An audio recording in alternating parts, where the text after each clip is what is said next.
కెన్చిన్ టెకానో. ఇతనికి 42 ఏళ్లు. ఇతను ఒంటరిగా బ్రతికేవాడు. అయితే లాక్డౌన్లో ఇతను చాలా లోన్లీగా ఫీల్ అవుతున్న టైంలో ఏఐ మొగామి లైవ్ స్ట్రీమ్స్ అతని ఫోన్లో కనిపించాయి. ఆ రోజు నుండి అతను రోజు ఆమె లైవ్ స్ట్రీమ్స్ గంటల తరబడి చూసేవాడు. అంతేకాకుండా ఆమె లైవ్ స్ట్రీమ్స్లో ఫైనాన్షియల్ హెల్ప్ చేసే వాళ్ళను కెన్చిన్ అందరికంటే ముందు ఉండేవాడు. అలా ఒకరోజు ఆ అమ్మాయి కెన్చిన్కి పర్సనల్గా పింక్ చేసి thank you so much for your help అని చెప్పింది. ఆ రోజు నుండి వాళ్ళిద్దరి మధ్య కన్వర్సేషన్ స్టార్ట్ అయింది.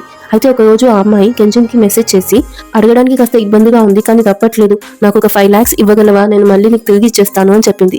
కెన్చిన్కి ఒక వీక్నెస్ ఉంది, అతను ఎవరి హెల్ప్ అడిగినా నో చెప్పలేడు. అయితే క్షణం కూడా ఆలోచించకుండా ఆమెకి డబ్బులు ట్రాన్స్ఫర్ చేశాడు. కానీ దాని తర్వాత ఆ అమ్మాయి అడిగే ఫైనాన్షియల్ ఫేవర్స్ కి అడ్డు అదుపు లేకుండా పోయింది. వెంటనే ఇచ్చేస్తాను అని చాలా డబ్బులు అతని దగ్గర అప్పు చేసి తీసుకునేది, కానీ ఒక్క రూపాయి కూడా తిరిగి ఇచ్చేది కాదు.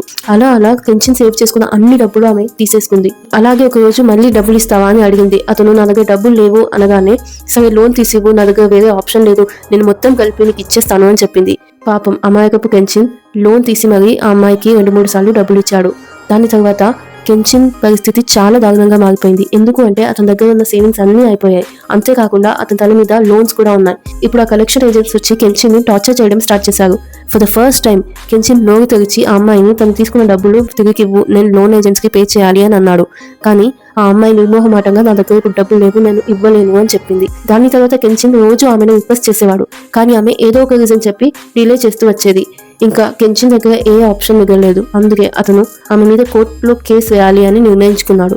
అండ్ కోర్టు కూడా ఆ అమ్మాయిని వెంటనే అతని డబ్బులు అతనికి తిరిగి ఇచ్చేయాలి అని ఆర్డర్ పాస్ చేసింది. కానీ ఆ టైంలో ఆ అమ్మాయి డబ్బులు ఇస్తానని యాక్సెప్ట్ చేసినా కూడా తర్వాత కెన్చిన్ ని ప్రతి చోట బ్లాక్ చేసింది, అడ్రస్ కూడా చేంజ్ చేసింది.